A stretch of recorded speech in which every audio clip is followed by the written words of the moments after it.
निज मन मुकुर सधारी बरनम रघुवर विमल जसो जो दायक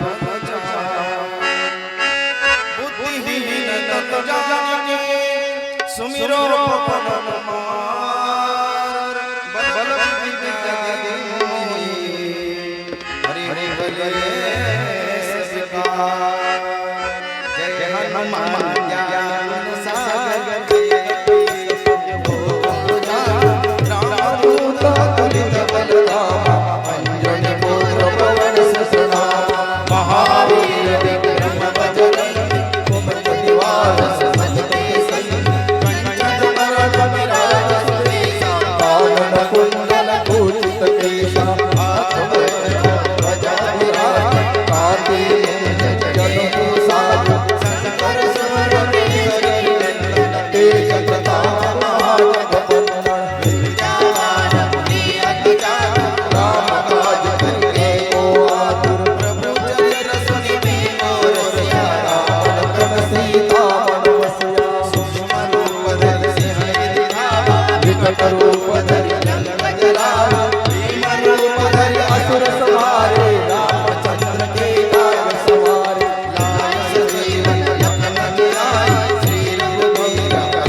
ध्यान मूलम गुरु मूर्ति पूजा मूलो गुरु पदम मंत्र मूलम गुरुरवाक्यम मोक्ष मूलम गुरु कृपा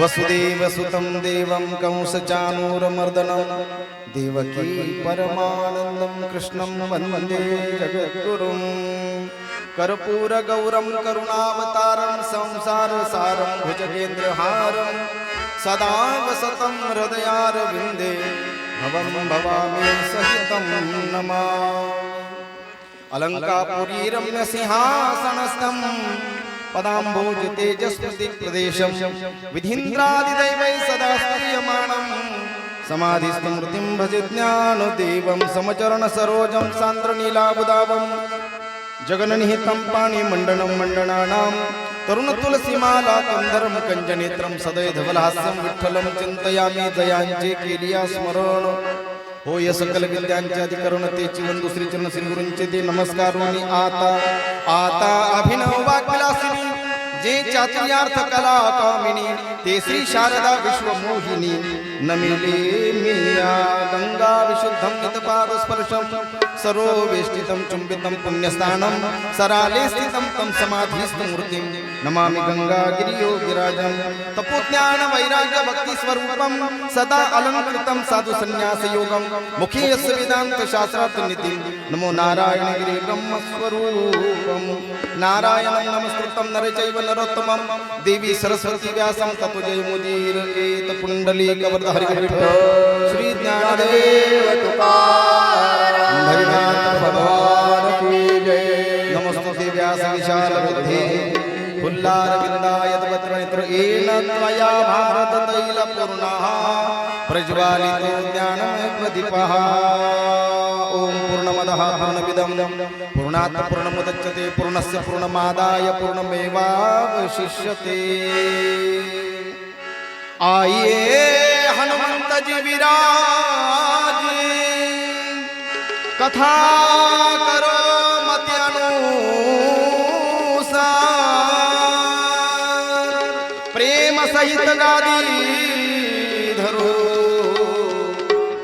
पधारियो पवन कुमार सियावर रामचंद्र की जय उमापति महादेव की जय बोलो रे भाई सब संतन की जय श्री भागवत महापुराण की जय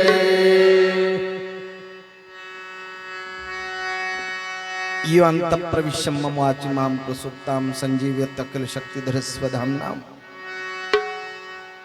अन्यां सच्चरण श्वणत्व गादीन प्राणान् नमो भगवते पुरुषाय तुभ्यं। बड़े प्रेम से सभी लोग संकीर्तन करेंगे। श्री राधे राधे गोविंद गोविंद राधे ताली ताली राधे गोविंद श्री राधे राधे गोविंद गोविंद राधे राधे राधे गोविंद गोविंद राधे गोविंद राधे गोपाल राधे बोला बोला सर्वांनी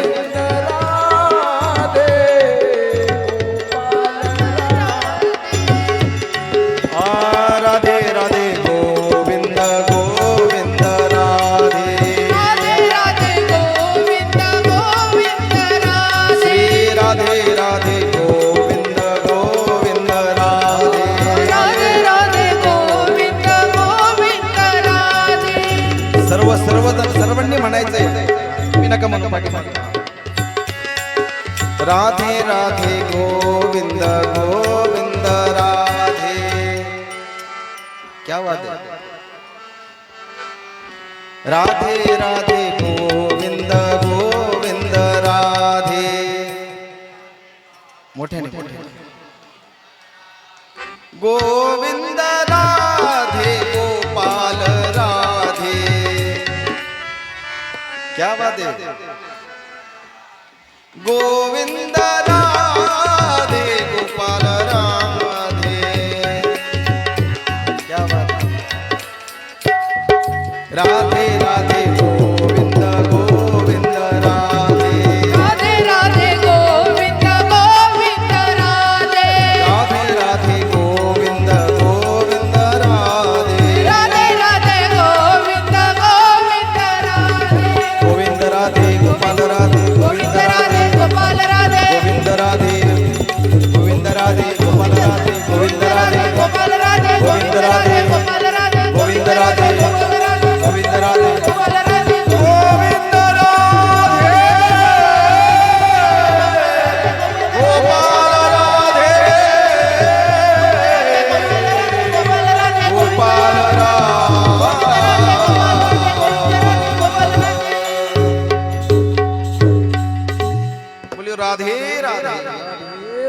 जोरात राधे राधे. राधे राधे. श्री भागवत महापुराण की. अकारण कारण गुरुनालय भगवान श्री द्वारिकाधीश आणि भगवान श्री द्वारिकाधीशाची वाङ्मयी प्रतिमूर्ती श्रीमद भागवत महापुराण. आणि आज या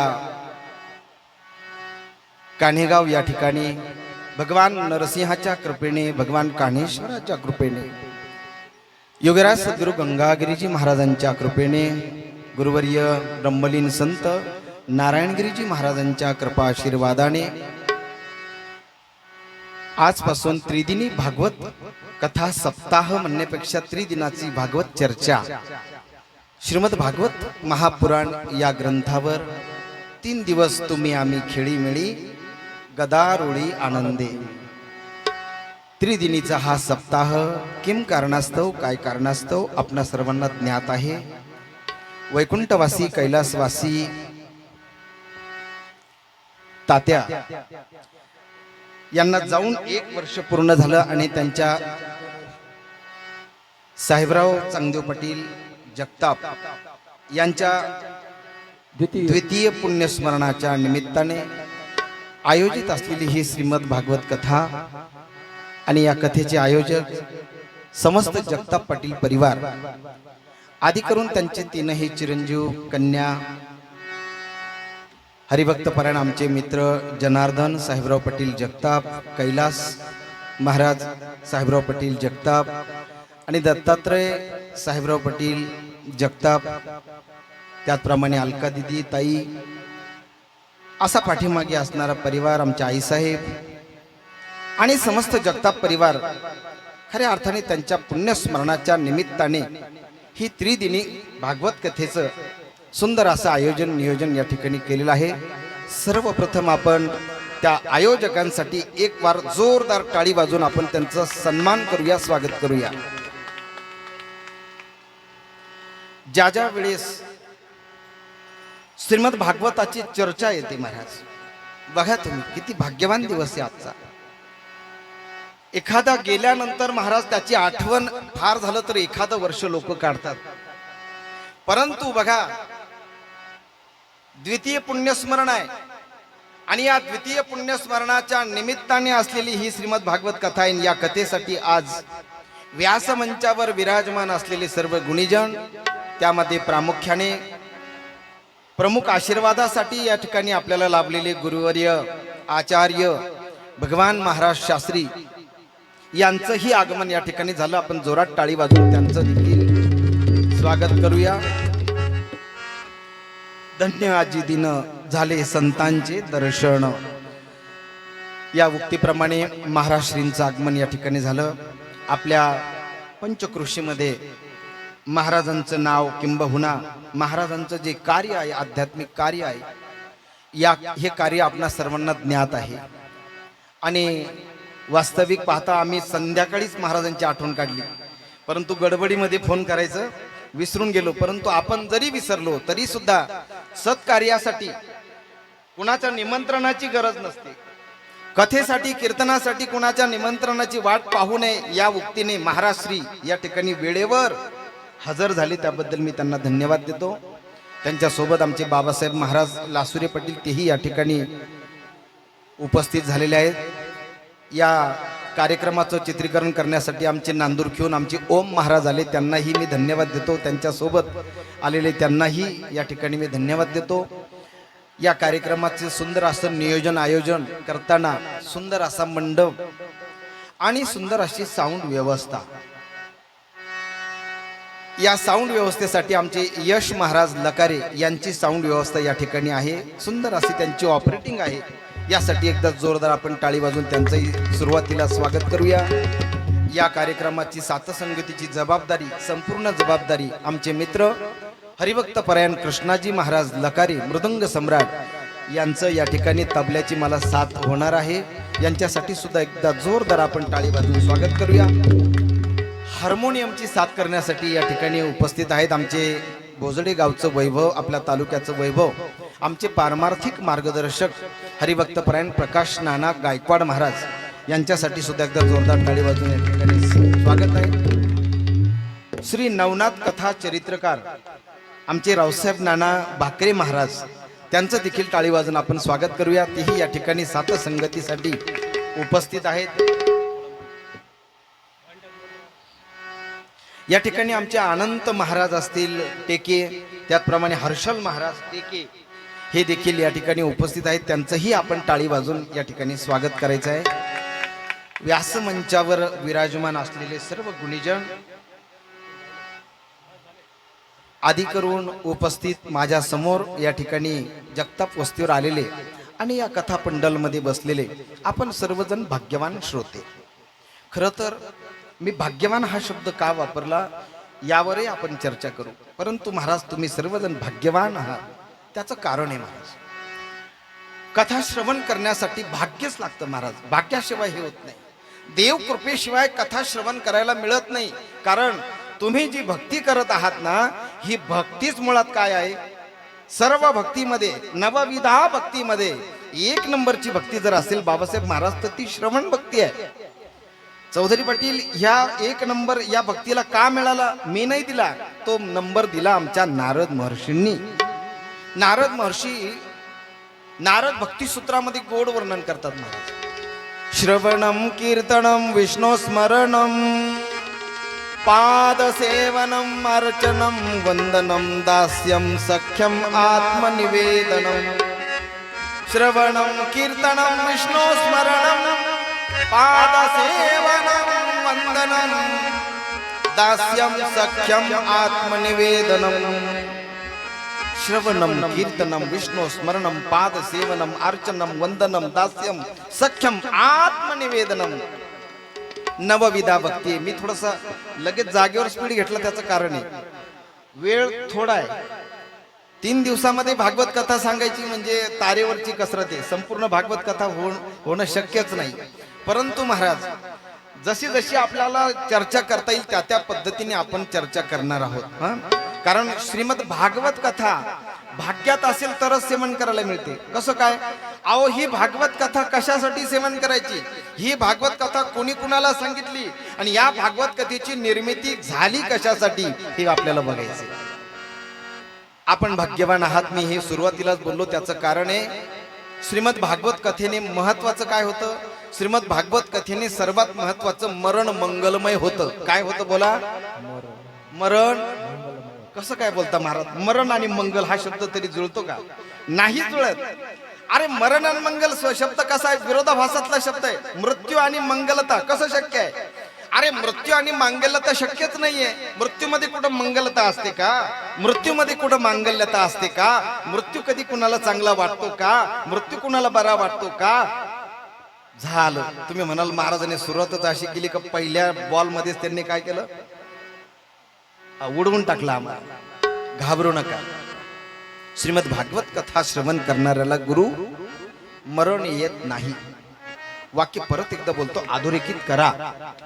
श्रीमद भागवत कथा श्रवण करणाऱ्याला मृत्यू येत नाही. मृत्यू येत नाही. हो नाही येत मृत्यू. कसं काय हो? मी पदरचं बोलत नाही, परंतु भागवत कथा सांगते महाराज. नवे नवे जगद्गुरु तुकोबराय सुद्धा बोलले. कथेचा परिणाम काय आहे? मरण माझे मरून गेले, मजला केले अमर, मजला केले अमर. भागवत कथेने मरण मरून जात. महाराज मरण कुठं मरून जात असतं का? जात मरून. मग जात म्हटल्यानंतर जे आता ऐकतायत ना इथं बसून त्यांना बरं वाटलं, बरं झालं. एका परचं मरण मरून गेलं की बरं होईल. आता माझा आवाज जिथपर्यंत जातोय ना ते घरी बसलेले धावत येतील का? अरे बाबा कथा मंडपामध्ये आल्यानंतर मरण काय होणार आहे? बोला ना. मरून जाणार आहे, जाणार नाहीये, मरून जाणार आहे. मरण सुद्धा मरतो बर का. जन्म सुद्धा जन्मतो. नीट ऐका. जन्म सुद्धा जन्मतो, मरण सुद्धा मरतो, मृत्यू सुद्धा मरतो. मृत्यू कसा मरतो महाराज? मृत्यू ज्याचा होतो ना त्यालाच हा ग्रंथ मारून टाकतो. मृत्यू कशाचा होतो बोला? मृत्यू होतो शरीराचा. बरोबर आहे की नाही? शरीराची होय माती पण आपण किती भाग्यवान आहोत. अहो एवढं मोठं मरण आलं जवळ, जवळ आलं नाही, जवळून निघून गेलं. कशाच्या निमित्ताने? कोरोनाच्या निमित्ताने. कोरोनाच्या निमित्ताने आमच्या जवळ मरण आलं आणि मरण निघून गेलं. आम्ही या मरणातून देखील वाचलो. नवे नवे वाचून आलो येथवरी. आतापर्यंत इथपर्यंत आलो हे भाग्य आहे. बरवे झालं. आजीवरी नाही पडलो मृत्यूचे आहारी. वाचून आलो येथवरी. उरले ते हरी तुम्हा समर्पण. कारण का? दिला या काळे अवकाश. काळाने आपल्याला अवकाश दिलाय. या कोरोनाच्या तडाख्यातून आम्ही वाचलोय. याचा अर्थ निश्चित आमच्याकडून सत्कर्म घडणार आहे. याचा अर्थ निश्चित आमच्याकडून परमार्थ घडणार आहे. याचा अर्थ आमच्याकडनं निश्चित सेवा घडणार आहे. मग नक्की भक्ती आपली शिल्लक आहे. म्हणून भगवान परमात्म्याने आपल्याला हा अवकाश दिला. आणि आज वैकुंठवासी तात्यांच्या निमित्ताने, द्वितीय पुण्यस्मरणाच्या निमित्ताने वैकुंठवासी साहेबराव चांगदेव पाटील जगताप यांच्या द्वितीय पुण्यस्मरणाच्या निमित्ताने हे भाग्य आम्हाला लाभलं की आम्हाला भागवत कथा श्रवण करायला मिळते. आणि या भागवत कथा श्रवण केल्याने खऱ्या अर्थाने आम्हाला उद्धाराचा मार्ग सापडणार आहे. नवे नवे या कथेने काय होणार आहे? कथेमध्ये 3 गोष्टी असतात. किती गोष्टी असतात बोला? कथेमध्ये 3 गोष्टी असतात. कथेमध्ये देवाची चर्चा असते, म्हणजे देव असतो. तेथे असे देव उभा जैसी समचरणाची शोभा. इथे देव आहे. कथेमध्ये देव असतो. कथेमध्ये भक्ताची कथा असते, म्हणजे कथेमध्ये भक्त आहे. आणि कथेमध्ये भगवत नाम आहे, म्हणजे भगवान परमात्म्याचं नाम आहे. म्हणजे देव, भक्त आणि नाम. हा त्रिवेणी संगम कुठे आहे? या भागवत कथेमध्ये आहे. कसं काय? संतांनी गोड वर्णन केलंय महाराज. कथा त्रिवेणी संगम. कथा त्रिवेणी संगम. कथा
दोषांचे डोंगर.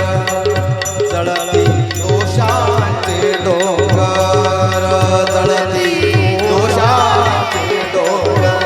डोंगर जळती दोषा.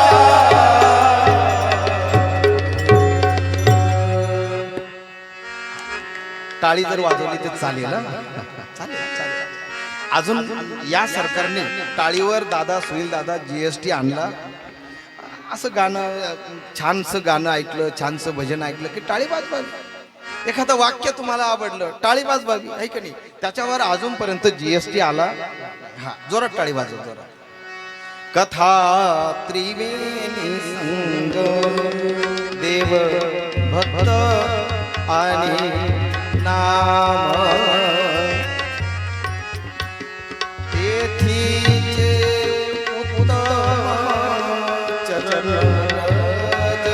वंदिता जळती दोषाचे डोंगर. वा वा. जळती दोषाचे डोंगर.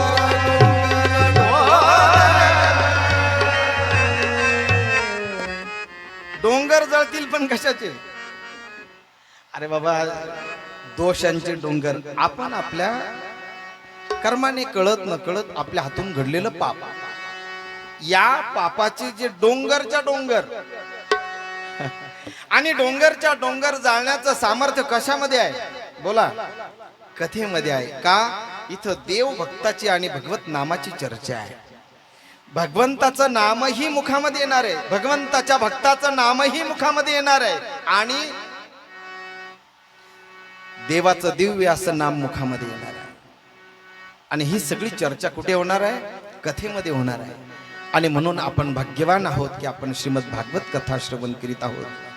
श्रीमद भागवत कथा खरं तर 3 दिवसामध्ये किती स्कंद सांगावे हा शास्त्री महाराज माझ्या पुढे पडलेला खूप मोठा प्रश्न आहे. पण भगवंताची चर्चा 7 दिवसात देखील होत नसते, बरोबर आहे का नाही? पण 7च दिवसात भागवत का ऐकावं? 7च दिवसात भागवत का सांगितलं? 7 दिवसामध्ये एवढं भागवत कसं सांगितलं? कुणी कुणाला सांगितलं? शुक ब्रह्माने राजा परीक्षितीला सांगितलं. कोण शुक ब्रह्म, कोण परीक्षिती? शुक ब्रह्म म्हणजे व्यासांचे पुत्र शुकाचार्य, शुक्राचार्य नाही, नीट ऐका. शुकाचार्य. कोण शुकाचार्य? व्यासांचे पुत्र. या व्यासांनी कसं काय भागवत श्रवण केलं? कधी श्रवण केलं? आव त्यांनी जन्माला येण्याच्या अगोदरच हे दिव्य शब्द ऐकले. कुणाच्या? भगवान भोले बाबांच्या मुखातून. आणि पोपटाच्या रूपामध्ये त्या ठिकाणी पार्वती मैयाला दिव्य अशी कथा सांगत असताना कसं काय हो? एके दिवशी काय घडलं ऐका. दिव्य अशा त्या हिमालयाच्या शिखरामध्ये कैलासामध्ये भगवान भोले बाबा त्या ठिकाणी समाधीस्थ आहे. मैया पार्वती त्या ठिकाणी त्यांची सेवा करते आणि सेवा करता करता समाधी उत्थान पावल्यानंतर दिव्य अशा समाधीच्या दिव्य असा चेहऱ्यावरच्या छटा पाहिल्या पार्वती मैयाने स्मित हास्य करीत विचारलं, भगवान तुम्ही जे ध्यान करतात ते ध्यान नेमकं कुणाचं ध्यान करतात? कारण तुम्ही आदिदेव महादेव आहात, तुम्ही कुणाचं ध्यान करतात? त्यावेळेस प्रभू हसले आणि त्यावेळेस सांगितलं की मी ज्याचं ध्यान करतो ना त्याची दिव्य कथा जर कधी श्रवण केली ना त्याशिवाय तुला कथा ऐकल्याशिवाय तुला कळणार नाही. भगवान मलाही ती दिव्य कथा श्रवण करायची, सांगा ना मग ती दिव्य कथा आपण मला सांगा ना. ती कथा अगोदर तुला मी श्रवण करतो म्हणून त्यांनी कुंभज ऋषींच्या आश्रमामध्ये पार्वती मैयाला सोबत घेतलंय. चाल तुला मी कथा ऐकवतो. बघा जे भगवान स्वतः भोलेनाथ आहेत ते स्वतः कथा श्रवण करायला निघालेले आहेत. कुठं? कुंभज ऋषींच्या आश्रमात. कोण कुंभज ऋषी? कुंभज ऋषी म्हणजे अगस्ती महाराज. आणि त्या अगस्ती त्यांचं दुसरं नाव आहे कुंभज.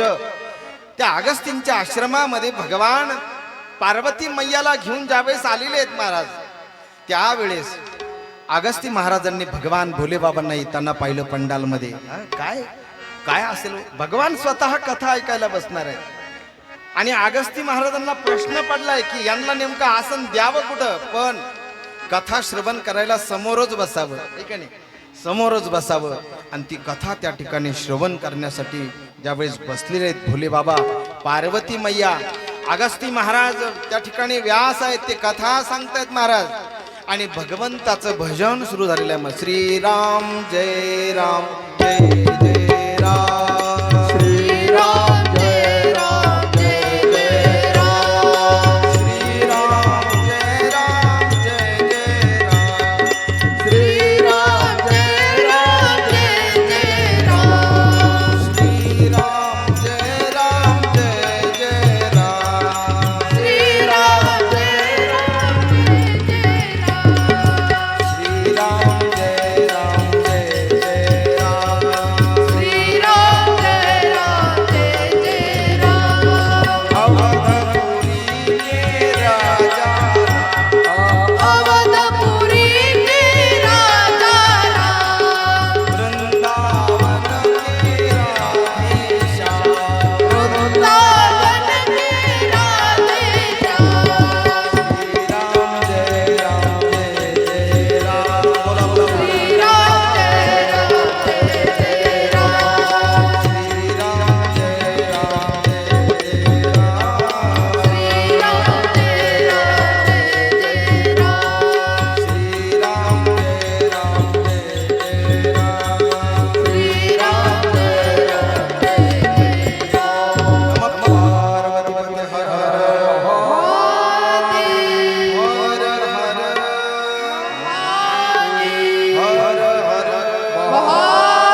भगवान पार्वती मैयाला घेऊन त्या ठिकाणी अगस्ती महाराज कथा निरूपण करतायत. त्यानंतर मैया जेव्हा भगवान भोलेबाबांच्या सोबत कैलासामध्ये आलेले आहेत आणि कथेचा त्या दिवसापासून त्यांना काय लागला, व्यासंग लागला, कथेची गोडी लागली, कथेचं माधुर्य ज्याला कळालं ना महाराज, त्याला कथा खूप आवडते. बघा अरे, ज्याला कथा आवडते ना, तो अगदी आस्था चॅनल असो, संस्कार असो, त्या चॅनलवर सुद्धा दिवस दिवस लोक कथा ऐकतात. कधी कधी त्या नवीन पाहणाऱ्याला नवल वाटतं, काय यांना काय कळतं काय. अरे बाबा, कथा आहे, या कथेची माधुरी ज्याने चाकली, हा कथेचा स्वाद ज्याच्या मुखाला एकदा लागला रे लागलाय की त्याच्याकडनं ती गोडी सुटत नाही महाराज. बघा तुम्ही. आणि पार्वती मैयाने पुन्हा प्रश्न केलेला आहे. मला असं वाटतं की सारखी ती भगवंताची कथा ऐकावी. भगवान भोलेबाबांनी ती दिव्य अशी कथा सांगायला सुरुवात केली. पार्वतीला सांगितलं, परंतु ही कथा फार सावधानतेने ऐकावी लागते. या कथेसाठी आचारसंहिता लागते, या कथेसाठी नियम आहेत. ही कथा सांगणारा कोण असावा, ही कथा श्रवण कशी करावी, ही कथा कशीही श्रवण करू नये, ही कथा पालथी मांडी घालून श्रवण करू नये, ही कथा अगदी सावधगिरीने श्रवण करावी. कथेमध्ये सावधानता सांगितली. आपल्याला इतका बारीक चर्चा करायला वेळ नाही, थोडी धावत्या वेगात आपण पुढे जाऊया. मैयाला कथा सांगत असताना बघा महाराज, कथेमध्ये निद्रा देवी आल्याशिवाय राहत नाही, येतेच महाराज ती. कीर्तनी बैसता निद्रेने नागविले. महाराज सांगतात की कीर्तनामध्ये, कथेमध्ये ज्यावेळेस तुम्ही बसतात त्यावेळेस बघा सुंदर अशी झोप लागते. बघा नाही नाही. ज्याला झोपेची गोळी घरी घ्यावी लागते ना, त्याला कथेत इथं आल्यानंतर गोळीची गरज पडत. त्यातल्या त्यात जर टेकायला मिळालं तर मग तर विचारूच नका. तेव्हा टेकणं जे टेकले त्यांनी सावध, बी अलर्ट. नाही तुम्हाला नाही बोलत मी, टेका तुम्ही बिंदास. कथेमध्ये जेवढी व्यवस्था चांगली असेल ना, तेवढी सुंदर अशी झोप लवकर येते महाराज, लवकर येते. पार्वती मैयाचं तेच घडलं. भगवान कथा सांगत होते. कथा श्रवण करणाऱ्याने, ऐकणाऱ्याने काय करावी, साथ त्याला प्रतिसाद द्यावा. म्हणजे तुम्ही काय करावं, मी तुम्हाला खालून जे बोलतो ना कधी कधी, हो नाही काहीतरी म्हणावं लागतं ना, ते तुम्ही मला साथ द्यावी लागते. पार्वती मैया या पद्धतीने होंकार देत होती. आणि होकार देत असताना अचानक होंकार बंद झाला. आणि नंतर पार्वती मैयाचा बंद झाला, परंतु पाठीमागून जो पक्षी रूपामध्ये, पोपटाच्या रूपामध्ये होकार देत होता ना, त्याने मात्र महाराज होकार देणं चालू केलं. कथा विश्राम पावली आणि भगवान भोलेबाबांनी डोळे उघडले. त्यावेळेस पाहतात तर मैयाला झोप लागलेली आहे. मग होकार कोण देतंय नेमकं? मग पाहिलं त्या ठिकाणी झाडावर बसलेला तो पोपटाच्या रूपामध्ये शुक, त्या ठिकाणी तो होकार देत होता. भगवान भोलेबाबांना राग आला की चोरून कथा ऐकली आहे, मला सावध न करता कथा श्रवण केली. दिव्य कथा आहे ही, कथा कुणाच्याही नशिबात नसते, याने कशी श्रवण केली. म्हणून त्यांनी रागाने पाहिलं, त्रिशूल घेतलं, निघाले त्याच्या माग. जशी पोपटाने धूम ठोकली, जसा शुक पळाला ना महाराज, तसा वेगाने पळत चाललाय. परंतु कोण वाचवेल असा विचार करतोय शुक. आणि महाराज त्याला माहिती होतं वाचवतील, देव नाही वाचवणार. देवाकडनं जर, महादेवाकडनं जर वाचायचं असेल तर देव वाचवू शकत नाही. मग महादेव फक्त कुणाचं ऐकतील, संतांचंच ऐकतील. म्हणून संतांचा आश्रय घेतला. बघा या जगतामध्ये संतांचे अनंत उपकार आहेत. कधी फार अगदी सृष्टीच्या निर्मितीच्या अगोदरपासून या जगतावर काय सांगू आता संतांचे उपकार. मज निरंतर जागविती. महाराज त्या संतांचे उपकार बघा. व्यास पत्नी बाहेर त्या ठिकाणी आश्रमाच्या बाहेर संध्याकाळच्या वेळी आळस देत असताना अंगणामध्ये तोंड वाचला आणि शुकाचार्याने म्हणजे त्या पोपटाने संधी साधली आणि शुक त्यांनी प्रवेश केला मुखामधून आणि व्यास पत्नींच्या गर्भामध्ये प्रवेश केला. भोलेबाबा येऊन थांबले. नाईलाज झाला, व्यासांच्या आश्रमाच्या बाहेरच थांबावं लागलं. आणि व्यासांचा आश्रम पाहिल्यानंतर स्मरण केलेलं आहे, व्यास महर्षी तर माझाच अवतार आहे, काही हरकत नाही. आता माझ्याच अंश रूपाने या ठिकाणी तुमच्या आश्रमामध्ये नवे नवे तुमच्याच पोटी आता स्वतंत्र अवतार घेईल. कशासाठी? ही दिव्य कथा जगताला सांगण्यासाठी, ही दिव्य कथा पांडवांच्या वंशजाला सांगण्यासाठी, राजा परीक्षितीला सांगण्यासाठी दिव्य असा अवतार होईल. भगवान भोलेबाबांनी आशीर्वाद दिला, निघून गेले. त्याच्यानंतर शुक ब्रह्म म्हणजे हे शुकाचार्य व्यास पत्नीच्या गर्भामध्ये गेल्यानंतर त्यांना कळालं की हा तर गर्भवास आहे. अरे बाबा, या गर्भवासाचं कितीतरी दुःख आहे.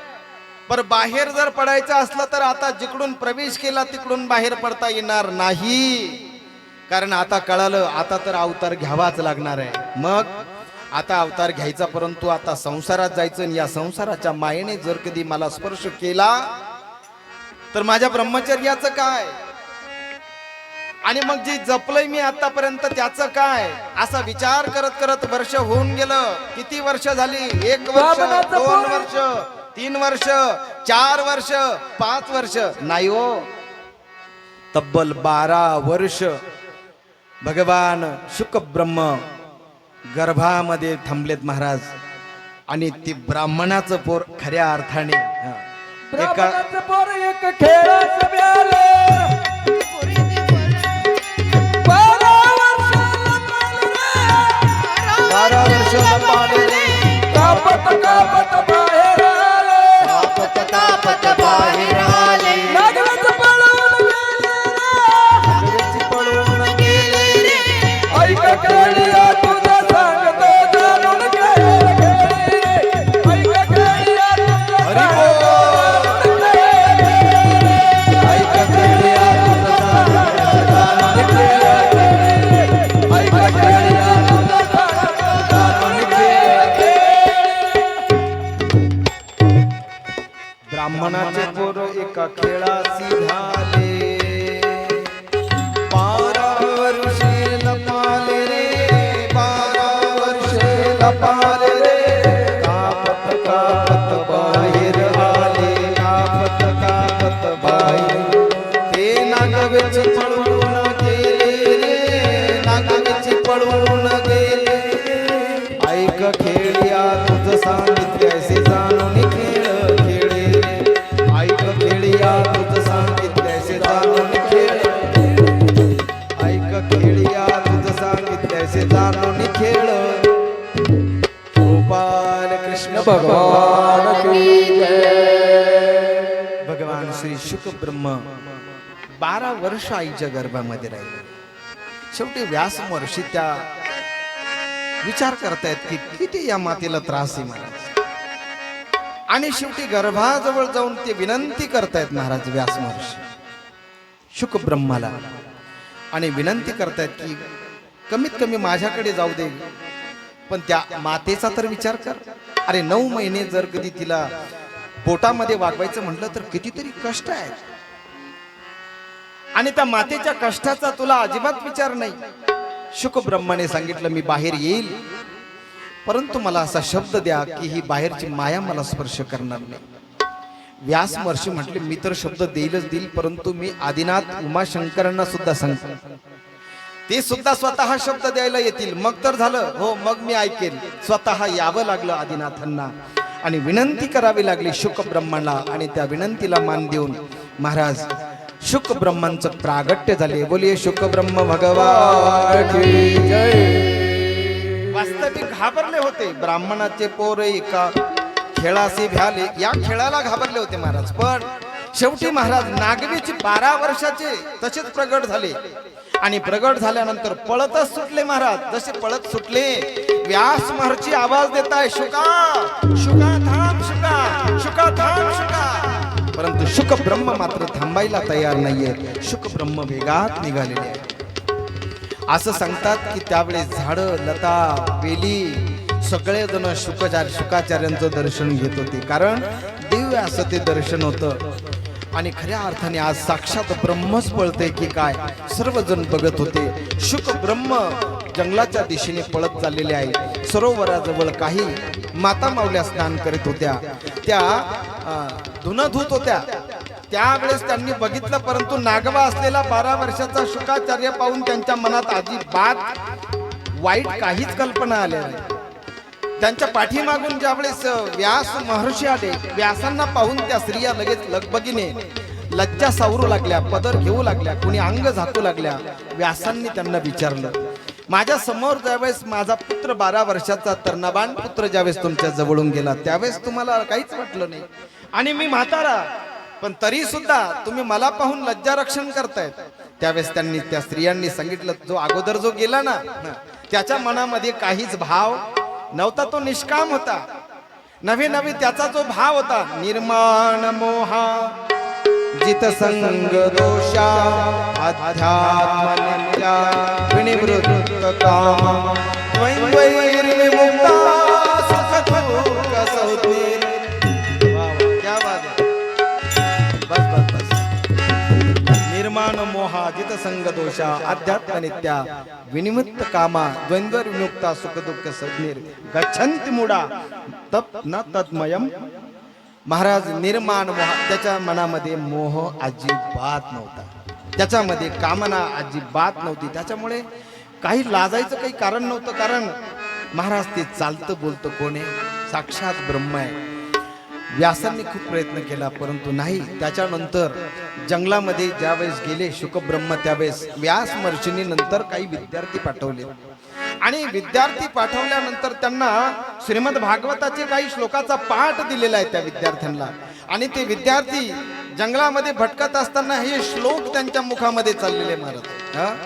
आणि ते श्लोकाचं जे वर्णन आहे महाराज, ते श्लोकाचं वर्णन शुकब्रह्माच्या कानावर जावं, आणि त्या निमित्ताने का होईना, कारण त्यांना खेचायचं म्हटल्यानंतर काय लागेल, श्रीमद भागवताचे श्लोकच लागतील, त्याशिवाय हे शुकब्रह्म आपल्या हातात येणार नाही. हे व्यासांना चांगलं माहिती होतं, आणि व्यासांचे विद्यार्थी जंगलात गेलेले आहेत. आणि महाराज या श्रीमद भागवतातील श्लोक ऐकलेला आहे महाराज, त्यांनी एक शब्द ऐकलेला आहे, आणि तो शब्द ऐकला. तसं तर वर्णन काही ठिकाणी असं आहे, फक्त कृष्ण शब्द ऐकला होता महाराज. अगोदर एका विद्यार्थ्याच्या मुखातून मंत्र ऐकलेला आहे भगवान परमात्म्याच्या नामाचा, ओम नमो भगवते वासुदेवा, ओम नमो भगवते वासुदेवा, ओम भगवते वासुदेवा, वासुदेवा वासुदेवा वासुदेवा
हा मंत्र ऐकलेला महाराज, ओम नमो भगवते वासुदेवा.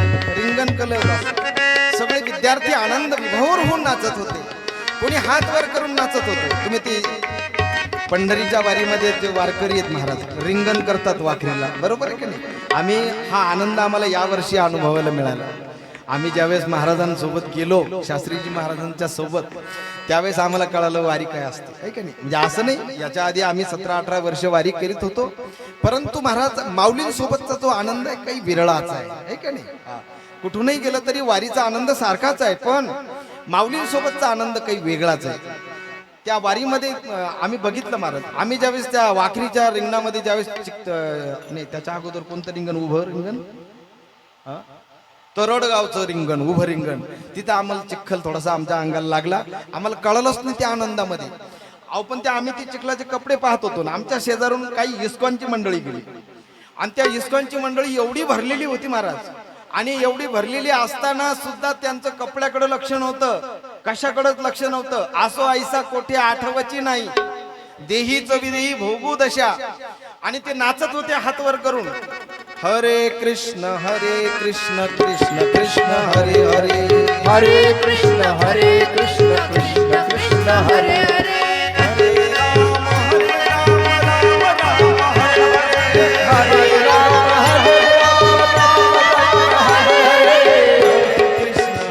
कृष्ण कृष्ण हरे हरे. हरे कृष्ण हरे राम राम हरे हरे. हरे राम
सर्वांनी का क्या बात आहे. हरी बोल. ज्ञानोबा माऊली, ज्ञानोबा माऊली, ज्ञानोबा माऊली, ज्ञानोबा माऊली, ज्ञानोबा माऊली, ज्ञानोबा माऊली, ज्ञानोबा माऊली, ज्ञानोबा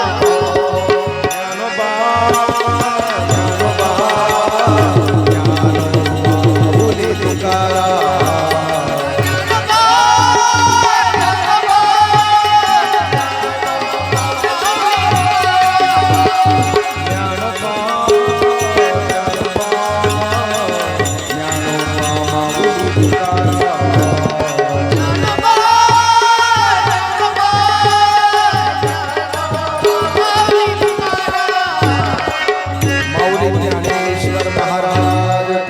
जगद्गुरु तुकाराम महाराज की जय. श्री भागवत महापुराण की जय. राधे राधे. राधे राधे.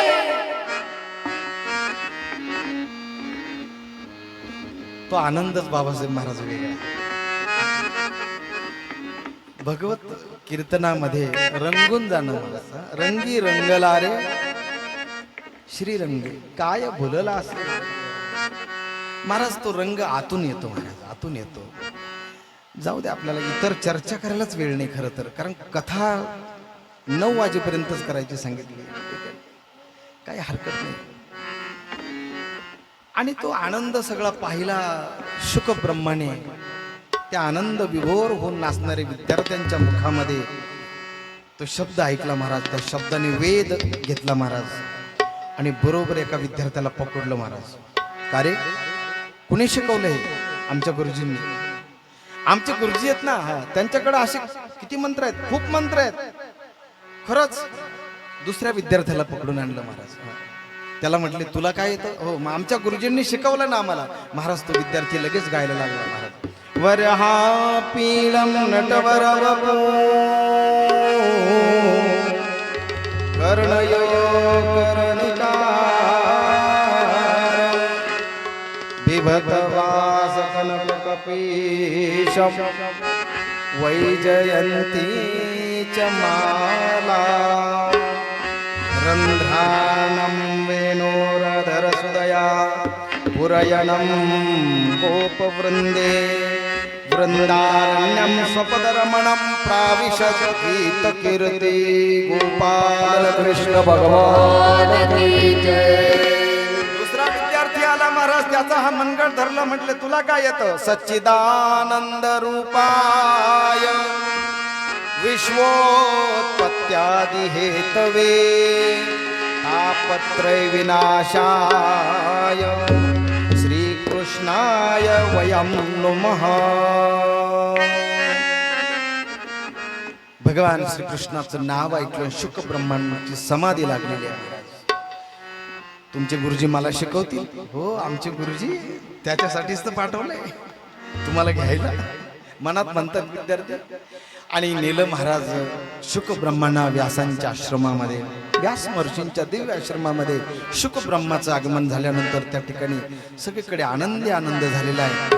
आणि शुक ब्रह्म तिथं काय भागवत शिकायची गरज होती का? नाही, सगळं आधीच रेडी होतं. पण महाराज ही लीला आहे, ही सुद्धा काय आहे? लीलाच आहे. व्यास महर्षींनी कृपा केली महाराज आणि शुक ब्रह्म त्या ठिकाणी भागवत ज्यावेळेस सर्वात अगोदर सांगायचं कुणाला? हे व्यास महर्षींनी ज्यावेळेस शुकाचार्यांना सांगितले महाराज, त्यांना असं सांगितलं या त्यांना असं सांगितलं होतं का तुला परीक्षिती भेटल? नाही. त्यावेळेस व्यास महर्षी म्हणतात, हे जे भागवत आहे ना महाराज, हे भागवत ऐकण्यासाठी तुझ्याकडं ज्यावेळेस येईल कोणी, तर ते परिपक्व झाल्याशिवाय कोणी येणार नाही. कसं काय? अरे बाबा, तुझं जे काही फळ आहे ना, हे परिपक्व आहे. तुझं हे फळ खाण्यासाठी, सेवन करण्यासाठी. कारण हे भागवताचं जे फळ आहे हे कसं आहे? पिबत भागवत रसमालयो. हे भागवत फळ असं महाराज, हा रसरूपी फळ आहे. आता विस्तार करायला वेळ नाही. काही फळं अशी आहेत महाराज, त्याचा वरचा भाग फेकावा लागतो, आतलाही फेकावं लागतं, मधलाच गर खावा लागतं. काही फळं असे आहेत का त्याचं वरचं टर्कल फेकावं लागतं, फक्त आतलंच खावं लागतं. काही फळं असे की आतलं फेकून द्यावं लागतं, फक्त बाहेरच खावं लागतं. आता हा सगळा विस्तार करायला शास्त्रीजी कसा करणार सांगायला? पण भागवत हे जे परिपक्व फळ आहे महाराज, कसं फळ आहे? असं फळ आहे महाराज का ते साली सकट, अगदी कोई सकट, नवे नवे ते अगदी हे फळ खायचं नाहीये, तर हे फळच काय करायचे? पिबत भागवत रसमालयो. हे भागवत रूपी जे फळ आहे ना, हे अतिशय माधुर्य याच्यामध्ये आहे. का? कारण याला शुक ब्रह्माचा काय आहे? याला स्पर्श आहे महाराज. ज्या फळाला पोपटाचा स्पर्श असतो ना, ते फळ अति मधुर असतं महाराज. आणि शुक ब्रह्माच्या मुखातलं हे फळ आहे, हे अति मधुर आहे. अरे हे फळ खाण्यासाठी जो कोणी येईल ना महाराज, तो बरोबर पिकलेलं फळ खाण्यासाठी पोपटाला कधीही पत्र पाठवावं लागत नाही. पोपट दादा या आणि आता तुम्ही माझं सेवन करा, आता मी परिपक्व झालेलो आहे. आपला आंबा, असं कधी आंबा कधी पोपटाला पत्र पाठवीत नाही. एकदा फळ परिपक्व झालं रे झालं की बरोबर तो पक्षी येत असतो. कमळामध्ये मकरंद ज्यावेळेस परिपक्व होतात किंवा ज्यावेळेस ते मकरंद देण्याच्या पात्रतेचे होतात, त्याचं माधुर्य, त्याचा सुगंध त्या भ्रमरापर्यंत जात असतो. आणि तो भ्रमर काय करतो? आता बघा ना, लांबून लांबून रामोडीहून सुद्धा भ्रमर आलेच ना, खरे की नाही? शास्त्रीजी शिंगव्याहून भ्रमर आलेच ना, खरे की नाही? हा, तुम्ही सुद्धा कोण आहात? भाग्यवान भ्रमर आहात की तुम्ही या कमळातील मकरंद सेवन करण्यासाठी. परंतु महाराज हे भाग्यवंताच्या नशिबात आहे महाराज, सगळ्यांच्या नशिबात नाही. ज्ञानोबराय बोलतात महाराज, काय करावं, बाजूला जाता येत नाही, पण तरी थोडस जातो. ज्ञानोबराय बोलतात महाराज, का कमल कंदानी दरदुरी नांदनुक एकेची घरी परी पराग सेविजे भ्रमरी येरा चकुला चिवरे. का कमलकंदा आणि दरदुरी नांदनुक एकेची घरी. असे चेअरमन कमलकंदा, कमळ आणि दरदूर म्हणजे बेडूक. लक्षपूर्वक ऐका, कमळ आणि बेडूक एकाच घरामध्ये राहतात असं माऊलींचं म्हणणं आहे. बरोबर आहे ना? चिखलात कमळ येतं, त्या कमळाच्या दांडीजवळ तो बेडूक राहतो बघा. आणि अविनाश भाऊ, ते कमळाच्या त्या मध्ये वरती कोण असतं? मकरंद असतो. लांबून लांबून अगदी 2-2, 4-4 किलोमीटरवरून भुंगे येतात, भ्रमर येतात आणि ते बरोबर अलगत त्या कमळाला त्रास होऊ न देता त्याच्यातील मकरंद अलगतपणे काय करतात महाराज? सेवन करतात, तृप्त होतात. ऐका, पण जवळ राहणारा जो बेडूक आहे, त्या बेडकाच्या नशिबामध्ये ही कथा नाहीये. मग असे बेडूक जवळ राहतात गुरु, पण ते या कथेला येऊ शकत नाही. त्याचं कारण असं आहे की त्यांच्या नशिबात येरा चिखुलची उरे. अरे बाबा, ही कथा ऐकायला सुद्धा भाग्यच असावं लागतं, बरोबर आहे की नाही? ही बेडकाचं काम नाहीये. बेडूक या कथेला येऊ शकत नाही महाराज. का? येरा चिखुलची उरे. त्याला चिखल खायची सवय लागली. ज्याला चिखल खायची सवय लागली ना, त्याला हा कथारूपी मकरंद चाखायला कसा मिळेल सांगा ना. ज्याला आवड होती तो पहिल्याच दिवशी आला की नाही. काही जण म्हणतात जरा गर्दी होऊ द्या, वातावरण चांगलं झालं का मग जाऊया. अरे कथा आहे, अरे आजची कथा उद्या होणार नाही. आजचा दिवस माझ्या आयुष्यातला, तुमच्या आयुष्यातला गेला गेला गेला गेला, संपला कातळीपट्टी. पण येईल का परत? नाही येणार.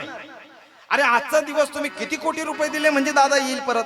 नाही येणार, येणारच नाही महाराज. गेलेला क्षण आयुष्यातला कधी येत नसतो. म्हणून सावध झालं पाहिजे वेळीच महाराज. जिथे जिथे संधी मिळेल त्या त्या ठिकाणी भगवत चिंतन केलं पाहिजे. भगवंताचा नामाचं मनन केलं पाहिजे. त्याचं कथांचं चिंतन केलं पाहिजे. त्या कथांवर, नामावर नंतर निधिध्यासन केलं पाहिजे. जाऊ दे, आपल्याला बाकीचं इतर सांगायला वेळ नाही. पण ज्या पद्धतीने भ्रमर लांबून येऊन तो मकरंद, कथारूपी मकरंद सेवन करतायत महाराज. ज्ञानोबरांची चर्चा आहे, गोड चर्चा आहे. ऋणो झुणो रे भ्रमरा, सांडी तू अवगुणो रे भ्रमरा. ऋणो झुणो रे भ्रमरा, सांडी तू अवगुणो रे भ्रमरा. ऋणो झुणो रे भ्रमरा, सांडी तू अवगुणो रे भ्रमरा.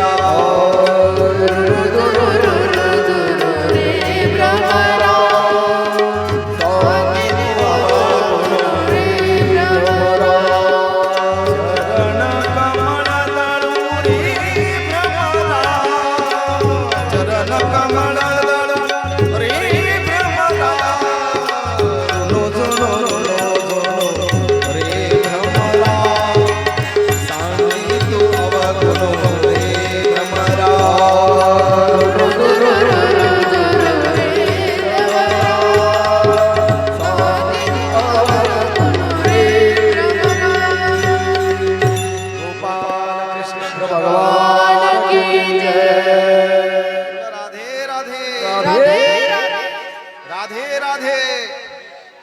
हा, तुमच्या आवाजामुळे काय होतं, ते जरा थोडे मागं थांबतात. जोरात आवाज आला पाहिजे. राधे राधे. हा, म्हणजे थंडी जाते, दुसरं काही नाही. ऋणो झुणो रे भ्रमरा,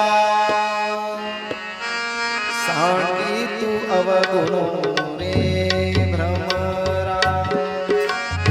चरण कमळा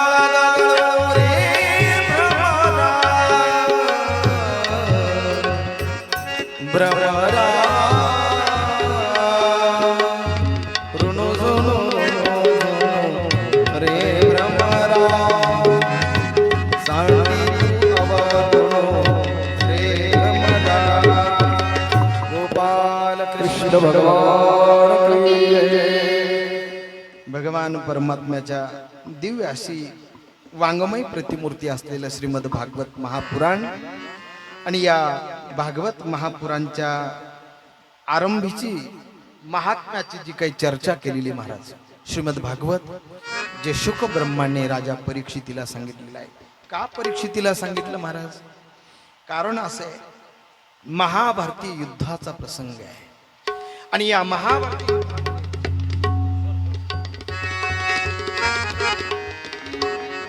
सर्वात मोठं समरांगण जे झालं ते महाभारत. आणि या महाभारती युद्धाचा प्रसंग जरा डोळ्यासमोर आला. महाभारती युद्ध झालेलं आहे, पांडवांचा विजय झालेला आहे. रणांगणामध्ये बाणाच्या शय्येवर झोपलेले भीष्माचार्य उत्तरायणाची प्रतीक्षा करत आहेत. आणि भगवंताचं भजन त्यांच्या मुखामध्ये चाललेलं आहे. श्री कृष्ण गोविंद हरे मुरारी, हे नाथ नारायण वासुदेव. श्री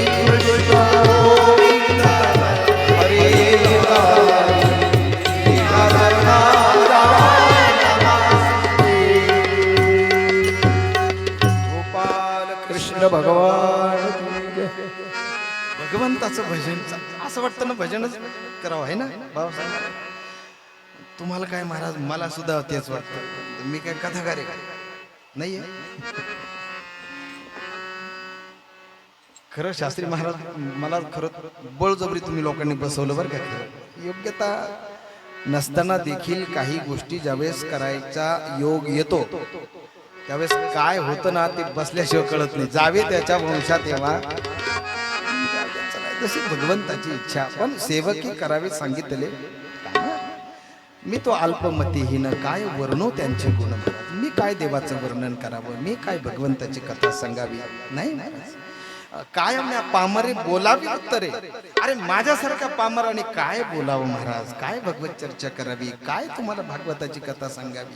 पण मी काहीच करत नाहीये महाराज. हे ऐका, नीट ऐका. मी काहीच करत नाहीये. का महाराज, साळुंकी मंजूळ बोलत असे वाणी, पण शिकविता धनी वेगळाची. महाराज तो बोलवणारा तो आहे की नाही.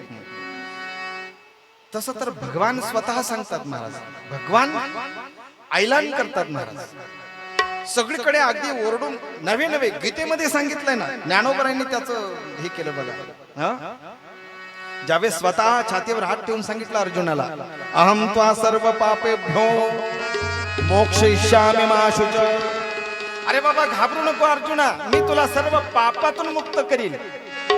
कारण मी कोण आहे, मी विश्वश्रियेचा भरता. अरे बाबा मी स्वतः या सृष्टीचा कोण आहे, सृजनहार आहे, पालनहार आहे, उत्पत्ती स्थिती आणि लय याचा करता मी आहे. काळजी करू नको महाराज.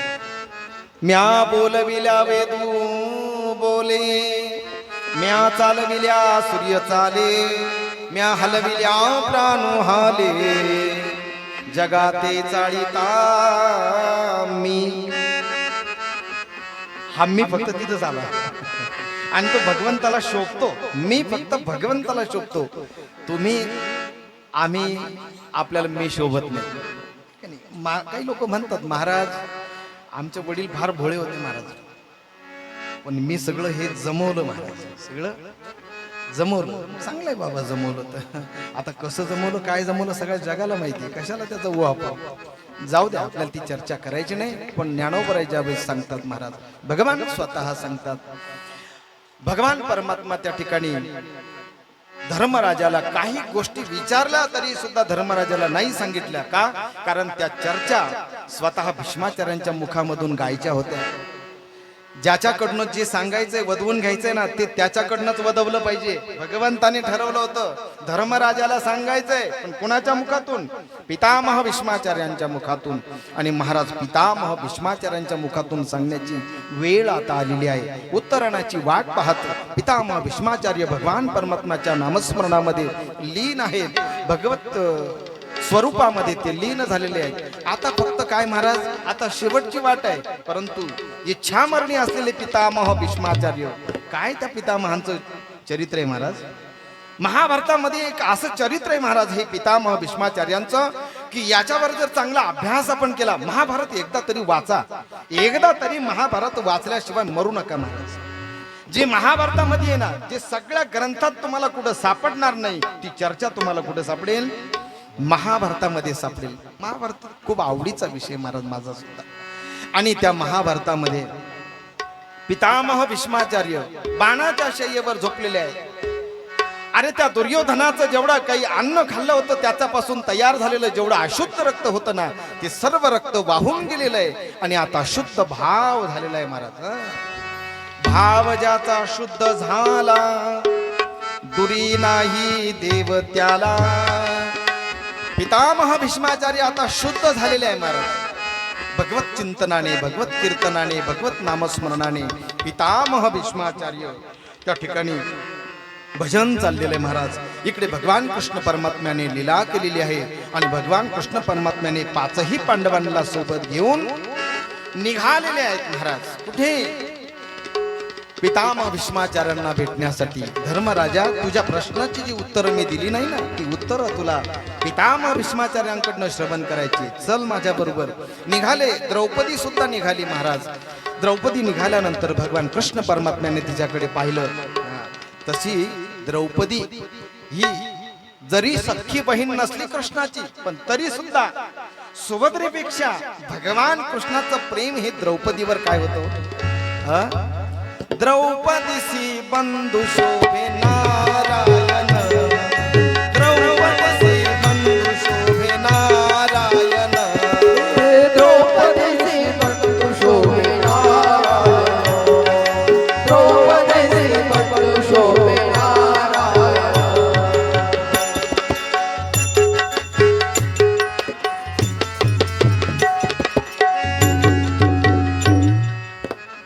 वेळ नाही आपल्याला, गावं खूप वाटतं. भर जरी ग पितांबर गेला आडूना, भर जरी ग पितांबर दिला फाडून, द्रौपदीसी बंधू शोभे नारायण, द्रौपदीसी बंधू शोभे नारायण. काय झालं? हा, 2 मिनिटात सांगतो. गडबड काय झाली? महाराष्ट्री भगवान परमात्मा, आता त्याला नाटक करायची सवय आहे. मुळात तो नाटककारच आहे का नाही? तो नटवरी आहे.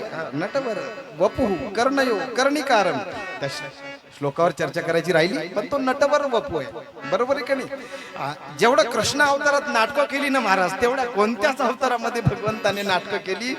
अरे महाराज, किती नाटकं केली, किती वेळा खोटं बोलला, किती वेळा काय वचन मोडली, किती वेळा खेळतो येण्याची खेळावा, नटतो येण्याची अवगावा.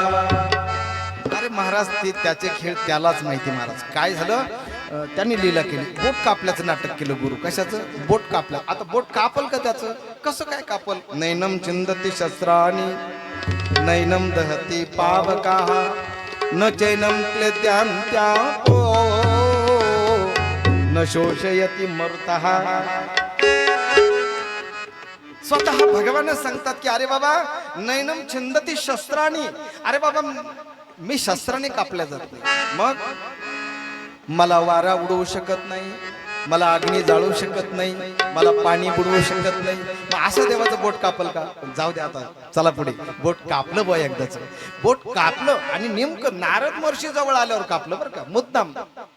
नारद महर्षीने पाहिलं, म्हणलं अरे देवा देवा, बोट कापलं, बोट कापलं. अरे कापलं, पण नुसतं कापलं कापलं काय करतो? पळ लवकर, पळ लवकर म्हणजे अरे ॲम्ब्युलन्स आण ना पटकन. नारदजी पळत गेली, म्हटले अरे बांधायला काहीतरी आण, चिंदी बिंदी लवकर. पळत गेली नारदजी. नारदजी पळत गेली. सगळ्यात अगोदर महाल लागला सुभद्रेचा. सुभद्रे सुभद्रे, भगवान कृष्णाचं बोट कापलंय, दे पटकन काहीतरी बांधायला. ती लागली ना, तिने महाराज पहिले जुन्या साड्यांचं कपाट उघड. असं सांगतात महाराज, जसं सुभद्रेने साड्याचं कपाट उघडलं, तशा साड्या ज्या पडल्या, सुभद्रा त्याच्या खाली दबली. आताच्या सुभद्रेची हीच अवस्था आहे. इतक्या साड्या आहे महाराज यांच्याकडं, एकही अशी इथं नाही का तिचं कपाट भरलेलं नाही. पण तरी सुद्धा बाई बोंबलं, ती रोज म्हणते अजून माझ्या मनासारखी साडी 40 वर्षात मनासारखी साडी नाही. असो, सुभद्रेने महाराज पाहिली, चिंदी शोधायला लागली. ना सुभद्रे, लवकर दे चिंदी, दे लवकर चिंदी. सुभद्रा बोलली, फाडून पैठणी. अरे सुभद्रे, अरे चिंदी काय शोधते? दे पटकन काहीतरी, फाड ती शालू फाड. ती म्हटली एवढा मोठा भरजरी भालू, एकदम भारीतला शालू कसा फाडणार? थांबा, चिंद्याचं गाठोडं पाहते. नारद महर्षी म्हटले काय करावं सुभद्रे तुला? अरे देवाचं बोट कापले आणि तू चिंध्याचं गाठोडं काढते. थांबा थांबा थांबा, जरी बोट कापलं तर काय आता कापलंच आहे ना, आता काय कापलंच ते, थांबा थोडं.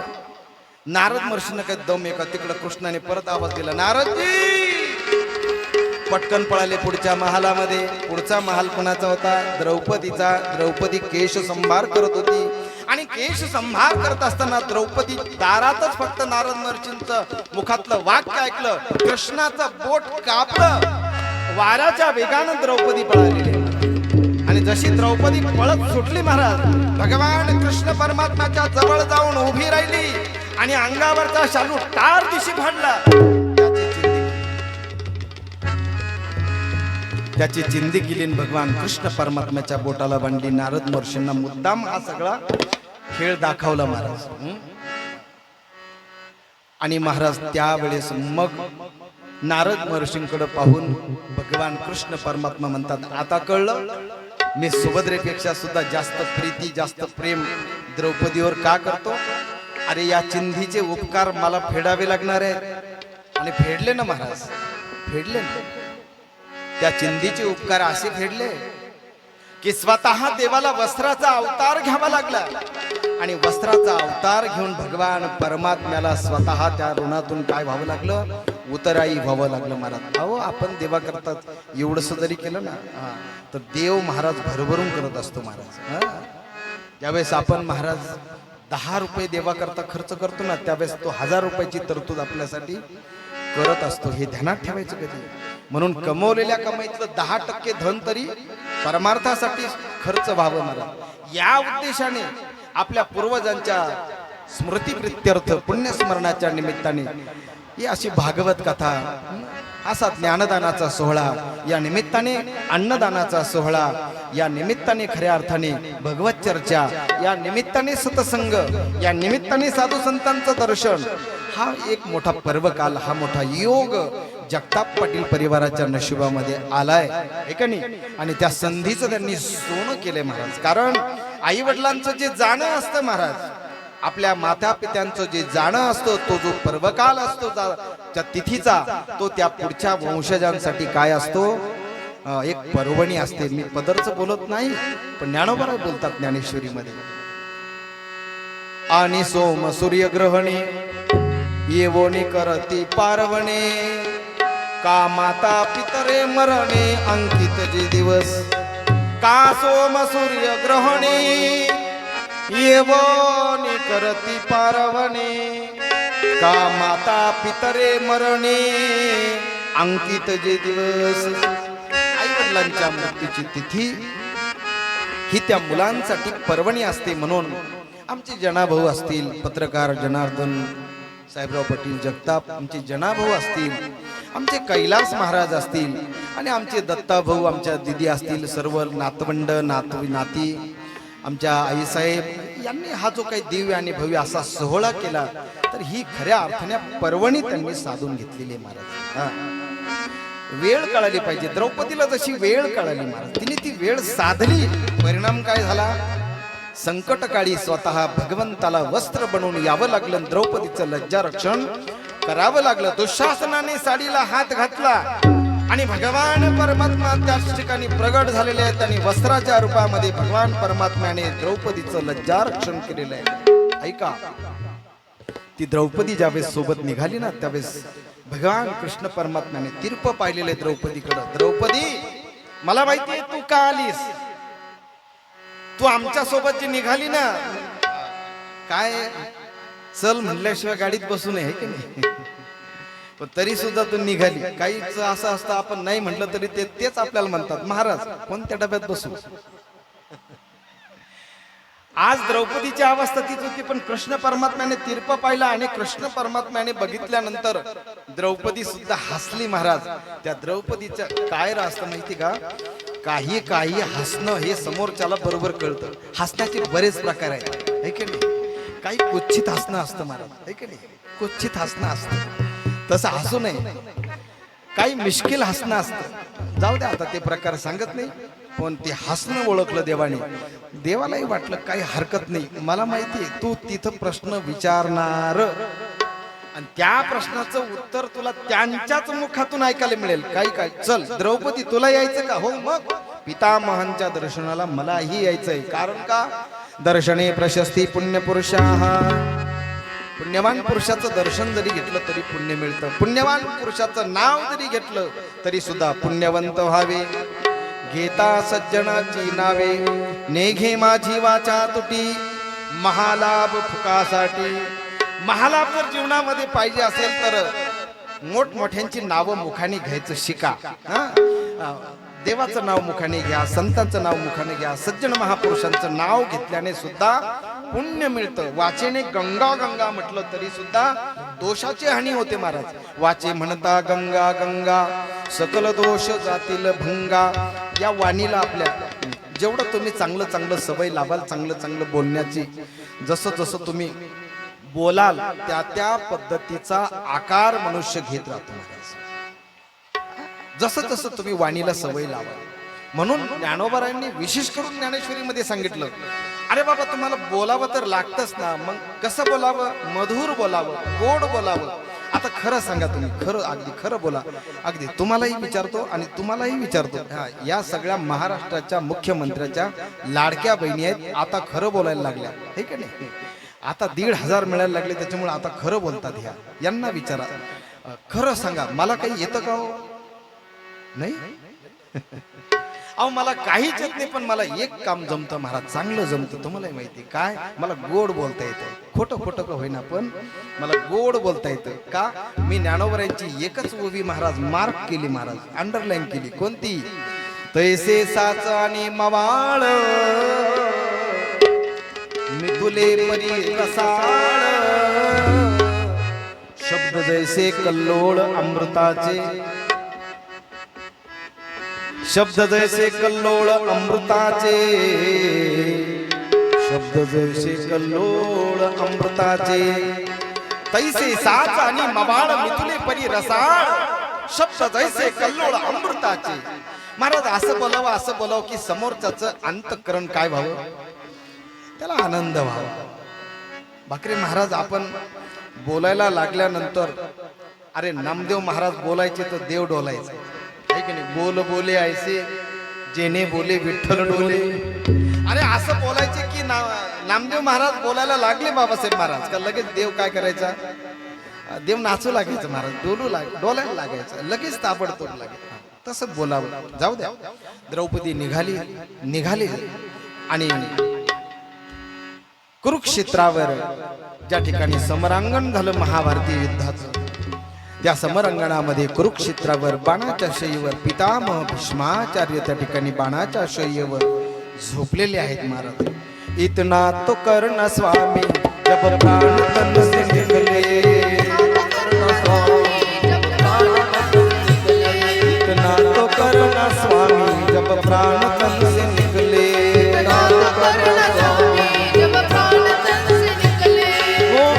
इतना तो कर्ण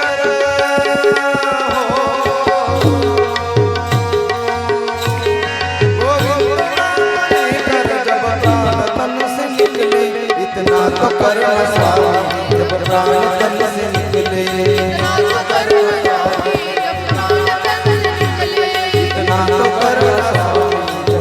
तन से निकले.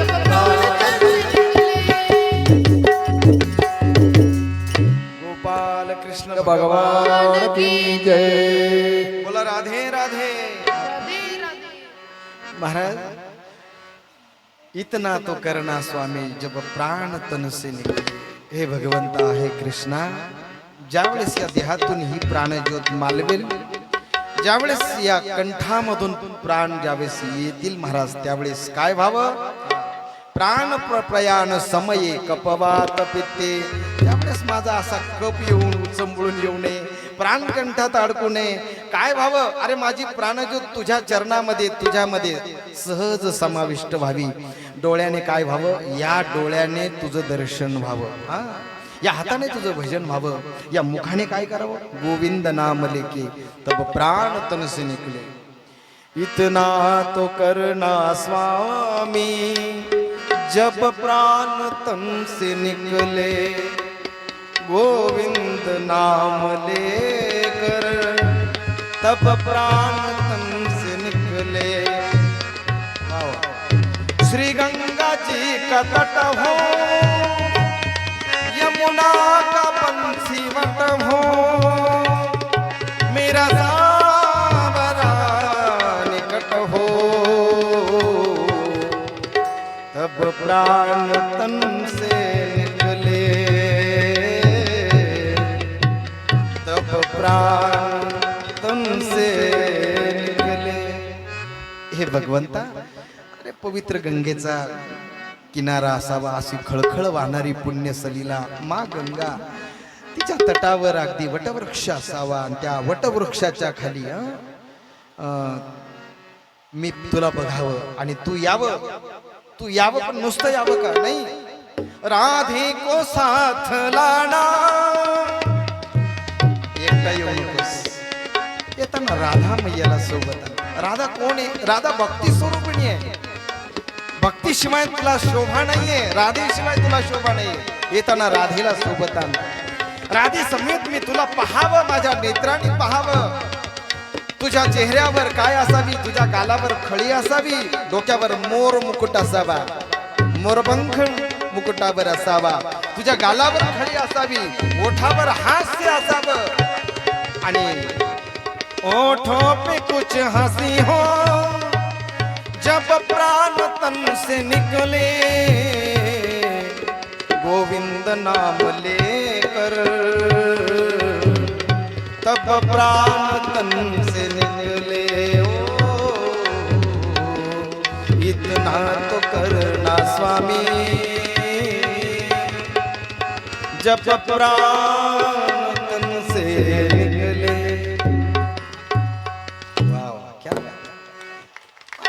वा वा धन्यवाद धन्यवाद असं असलं बरं वाटतं मग 9 चे 10 कसे करतो मी काळजी नका करू घाबरू नका मागचे घाबरले काही जण बाहेर उभे आहेत ते म्हटले बघू 9 पर्यंत आवरलं तर ठीक आहे नाही तर इतना तो करना स्वामी ऐकलं कृष्णाने महाराज आणि कृष्णाच्या डोळ्यातच पाणी आलं महाराज खळखळ बघा आपल्यासाठी सुद्धा भगवान परमात्माच्या डोळ्यामध्ये अरे आपल्यामुळं कुणाच्या तरी समोरच्याचे नेत्र पाणवावेत काय महाराज देव सुद्धा बघा किती करुणा घणे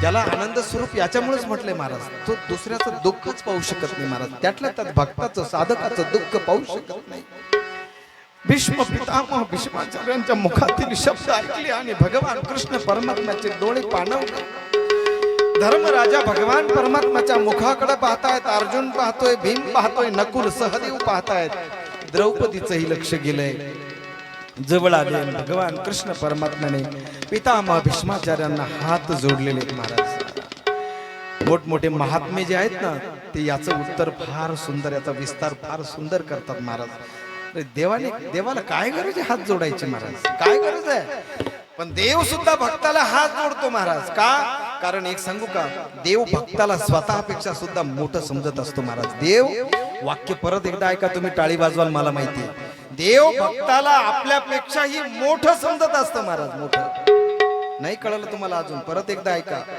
देव आपल्यापेक्षा स्वतःपेक्षा सुद्धा आपल्या भक्ताला मोठं समजतो महाराज देव स्वतःपेक्षा सुद्धा कारण त्याला देवाला परमात्म्याची आवडीची गोष्ट जर असेल तर ती फक्त आणि फक्त भक्त आहे महाराज भक्तावनी देवा आवडते काही त्रिभुवनी आन तुझे नाही भक्तावनी देवा आवडते काही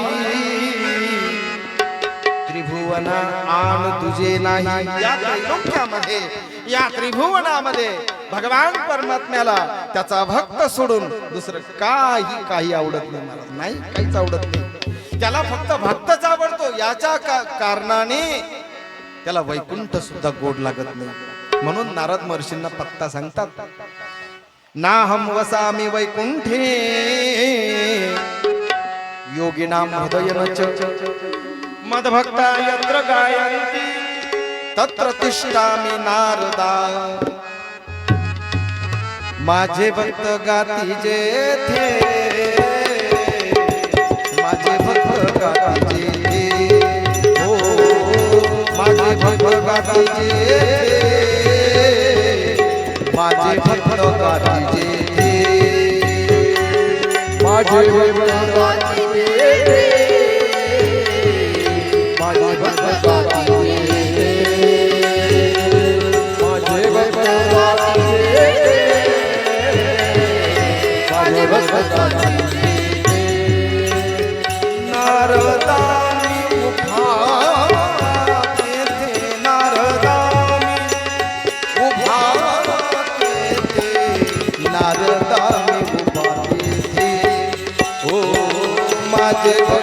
गाती येते माझे भक्त गाती येते माझे भक्त गाती येते माझे भक्त गाती येते नारदा मी उभाते नारदा मी उभाते माझे भक्त गाती माझे भक्त गाती माझे भक्त गाती माझे भक्त गाती गोपाल कृष्ण भगवान की जय सद्गुरु गंगा गिरी महाराज की जय वर्य नारायण गिरिजी महाराज की जय नरसिंह भगवान की जय महेश्वर भगवान की श्री भागवत महापुराण की जय। माझे भक्त गाती जेथे नारदानी उभा तिथे भगवान परमात्म्याच्या डोळ्यातील पाणी पाहिलं अश्रू पाहिले आणि ते अश्रू पाहिल्यानंतर पांडवांना सुद्धा क्षणभर असं वाटलेलं आहे महाराज की कदाचित आपण उशीर तर नाही केला असं होतं कधी कधी एकाने माळ घातली महाराज माळ घातल्यानंतर त्याच्या डोळ्यात अश्रू आले चंद्रभागेच्या वाळवंटातला खरा किस्सा आहे खरी कहाणी डोळ्यात अश्रू आले म्हटलं महाराज काय झालं म्हटलं त्याने सांगितलं म्हटले महाराज काय आता येवं घातली आणि तेव्हा घातली परंतु थोडा उशीर झाला हो याला म्हणायचं पश्चाताप हे का ना आणि पश्चाताप कोणालाही येत नाही महाराज पश्चाताप हा फक्त सुज्ञ लोकांनाच येतो पश्चाताप येण्यासाठी सुद्धा बुद्धी असावी लागते मूर्ख माणसाला कधी पश्चाताप येत नालायक माणसाला कधी पश्चाताप येत अभागी मनुष्याला कधी पश्चाताप येत जाऊ द्या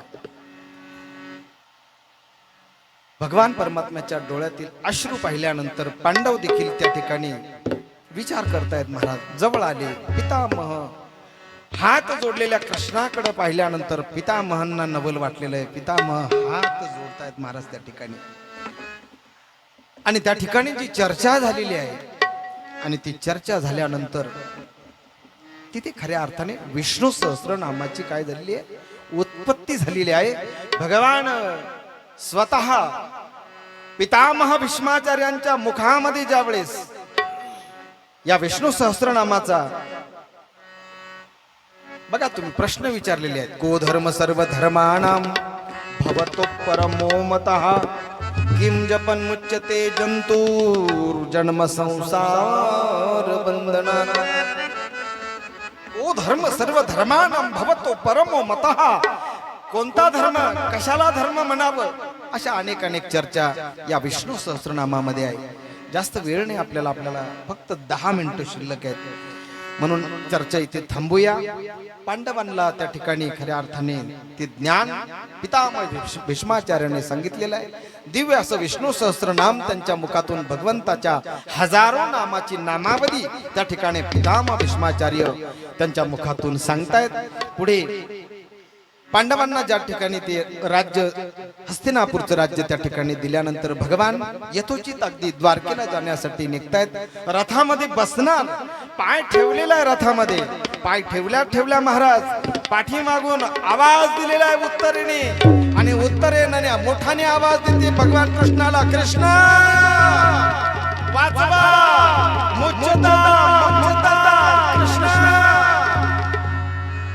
कृष्णा धावरे लव करी कृष्णा धावरे लव करी धावरे लव करी कृष्णा धावरे लव करी धावरे लव करी कृष्णा धावरे लव करी कृष्णा धावरे लव करी कृष्णा धावरे लव करी मज संकट पडले भारी मज संकट पडले भारी मज संकट पडले भारी मज संकट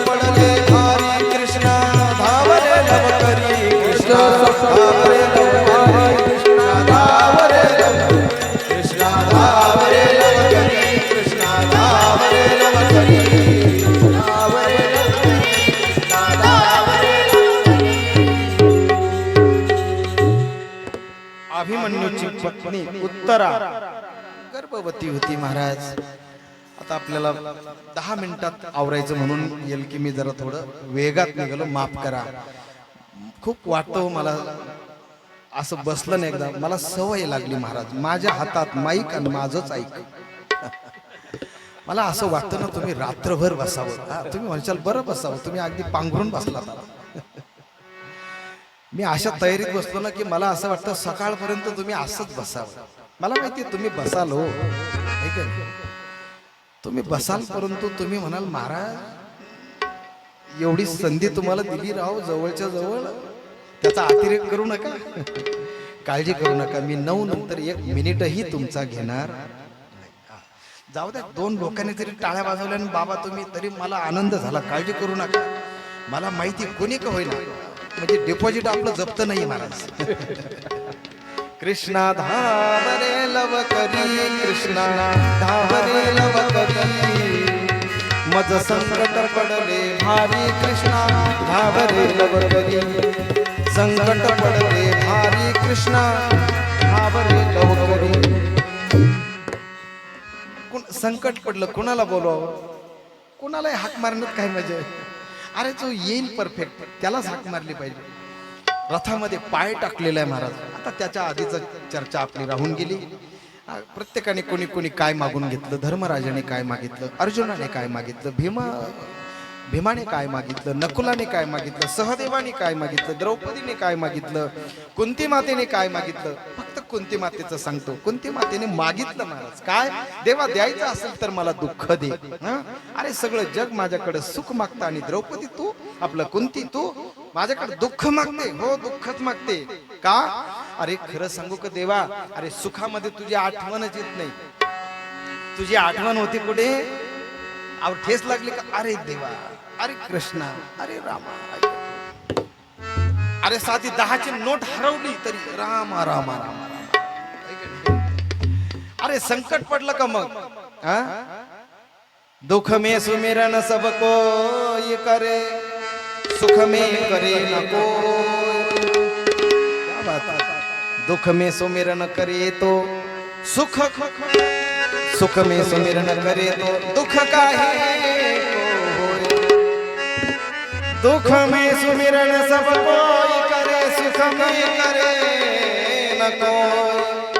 सुख में सुमिरन करे तो दुख काहे को.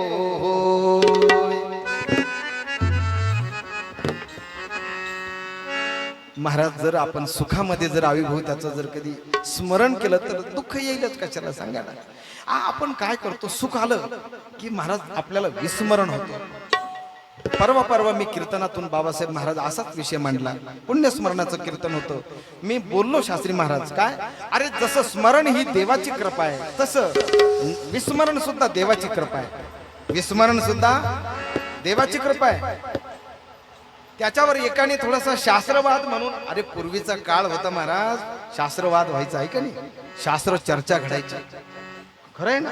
मला आठवतं वैकुंठवासी मोतीलाल लकारे, कृष्णा महाराजांचे वडील, वैकुंठवासी कैलासवासी आमचे आजोबा, परत आमचे वडील विठ्ठलराव रामराव पाटील सुरासे, हे असे बसले तर साहेबराव तात्या यायचे महाराज, त्यांची ती निळी राजदूत. आणि ते आल्यानंतर शास्त्र चर्चा चालायची महाराज. चर्चा कोणती चालायची, अरे आमक्या आमक्या ग्रंथामध्ये असा आहे, असा आहे. इतका अधिकार होता तात्यांचा, वैकुंठवासी साहेबराव तात्यांचा एवढा अधिकार होता. अरे गंगागिरीजी महाराजांची जी मालिका आहे, ही मालिका शुद्ध करण्यासाठी स्वतः महाराजांनी बेटामध्ये बोलवलं होतं. एवढा अधिकार आमच्या तात्यांचा होता महाराज, एवढा अधिकार तात्यांचा. काय अधिकार असेल.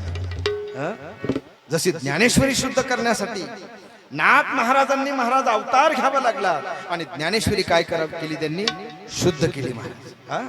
ज्ञानोबरायांशी चर्चा करून स्वतः नाथ महाराज गेले महाराज त्या ठिकाणी, ज्ञानोबरायांबरोबर चर्चा केली आणि मग ज्ञानेश्वरी शुद्ध, आपल्याला जी प्रत आली ना ज्ञानेश्वरीची, ती शुद्ध प्रत आलेली महाराज. अशी शुद्ध मालिकेची प्रत गंगागिरीजी महाराजांच्या सराला बेटामध्ये जाऊन त्या ठिकाणी ब्रह्मलीन संत नारायणगिरीजी महाराज यांनी निरोप दिला महाराज. आणि ती मालिका काय केली, शुद्ध केली महाराज. आमका अभंग किती क्रमांकाला पाहिजे, त्याच्यानंतर कोणता अभंग कसा पाहिजे, याचं साठवण अशा पद्धतीचं आहे. काही ठिकाणी पाठभेद आहेत, हे पाठभेद आपण कसे सुधारायचे. अरे इतकंच काय, मला चांगलं आठवतं महाराज, मी लहान होतो पण एकदा तात्या आले तर त्यांनी गीता प्रेसमध्ये एक असा चुकीचा म्हणजे काहीतरी प्रिंटिंग मिस्टेक झाली, चुकीचा नाही म्हणता येणार पण प्रिंटिंग मिस्टेक झाली, तर त्या गीता प्रेसला सुद्धा देखील पत्र पाठवून त्याची कल्पना दिली होती. तर ती प्रिंटिंग मिस्टेक होती महाराज. त्याच्यात जरी काही एखाद्या ग्रंथात काही चुकीचं आढळलं तर त्या प्रकाशन करणाऱ्याला फोन करून ती चूक काय करायची ते सुधारायला लावायची. असं साई चरित्राचं ज्यावेळेस मी अध्ययन केलं ना, त्या साई चरित्रामध्ये गंगागिरीजी महाराजांच्या बाबतीमध्ये गृहस्थ आश्रमी हा उल्लेख आला.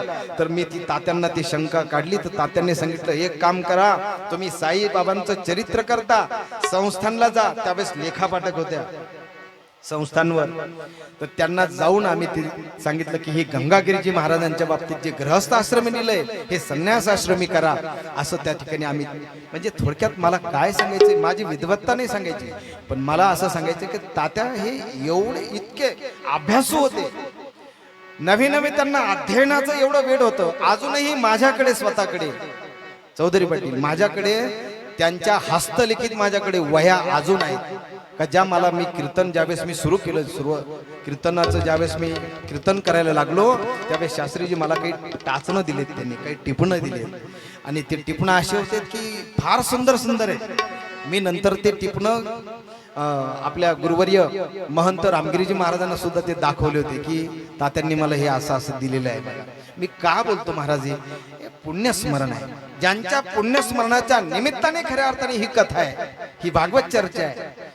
ही भागवताची कथा इतकी सहज सहज ऐकायला मिळणं म्हणजे एवढं सोपं आहे का. पण तुम्ही भाग्यवान आहात या ठिकाणी आज तुम्ही उपस्थित झालात. भागवताच्या कथेच्या आरंभीच महाराज भागवत कथा सर्वात अगोदर परीक्षिती राजाने श्रवण केली, तो त्या उत्तरेच्या गर्भामध्ये होता आणि उत्तरेच्या गर्भामध्ये असतानाच त्याच्यावर जे काही ब्रह्मास्त्र त्या ठिकाणी फेकलेले अश्वत्थाम्याने, ते अश्वत्थाम्याने ब्रह्मास्त्र का फेकलं, कशामुळे फेकलं, याची चर्चा आपण उद्याच्या कथेमध्ये आपण करणार आहोत. आज आपल्याला भागवताचं महात्म्य पाहायचं होतं महाराज. त्याची 2 मिनिटात तुम्हाला कथा कशी सांगणार मी, ती कथा सुद्धा आपण उद्याच्या चर्चासत्रामध्ये आपण करू. श्रीमद भागवताच्या महात्म्याची जी कथा आहे ही मला असं वाटतं पद्मपुराणातली कथा आहे. या पद्मपुराणामध्ये गोकर्णाचं जे आख्यान आहे महाराज, गोकर्ण, त्या गोकर्णाची कथा आहे. आत्मदेव नावाचा ब्राह्मण आणि त्या आत्मदेव ब्राह्मणाची पत्नी धुंदुली, या धुंदुली आणि आत्मदेव ब्राह्मणाच्या पोटी धुंदुककारी नावाचा पुत्र, वास्तविक पाहता त्यांचा पुत्र नव्हता. आत्मदेव ब्राह्मणाला पुत्र संतती नव्हती, आत्महत्या करण्यासाठी निघाला. जंगलामध्ये जात असताना त्या ठिकाणी आत्महत्याच्या विचाराने जात असताना समोरून संत येताना दिसले आणि संतांना येताना पाहिल्यानंतर साष्टांग प्रणिपात केलेला आहे महाराज. कुणी? आत्मदेव ब्राह्मणाने. कारण संत समोरून आले की काय करावा, प्रणिपात करावा महाराज. तत्विधी प्रणिपातेन परिप्रश्नेन सेवया उपदेक्षन्ति ते ज्ञानम ज्ञानेन तत्वदर्शिना. महाराज तत्वदर्शी महात्मे ज्यावेळेस समोरून येतात त्यावेळेस नतमस्तक व्हावं, नम्र झाले. आत्मदेव ब्राह्मणाच्या चेहऱ्यावरचा भाव पाहिला. सगळे संत म्हणतात काय झालं तुला, नेमकं काय एवढं दुःख आहे. मनातलं दुःख बोलून दाखवलं. संतती नाही महाराज, पुत्र नाही, त्याच्यामुळे काय झालं, नको जगायलाच नको. साधू प्रसन्न झाले सेवेने. सेवेने काय होतात, देव प्रसन्न होतो. सेवेने सज्जन महापुरुष प्रसन्न होतात. सेवेने संत प्रसन्न होतात. सेवेने, अरे सेवेने बायको प्रसन्न होती. बायको प्रसन्न होती हो म्हणताय तुम्ही.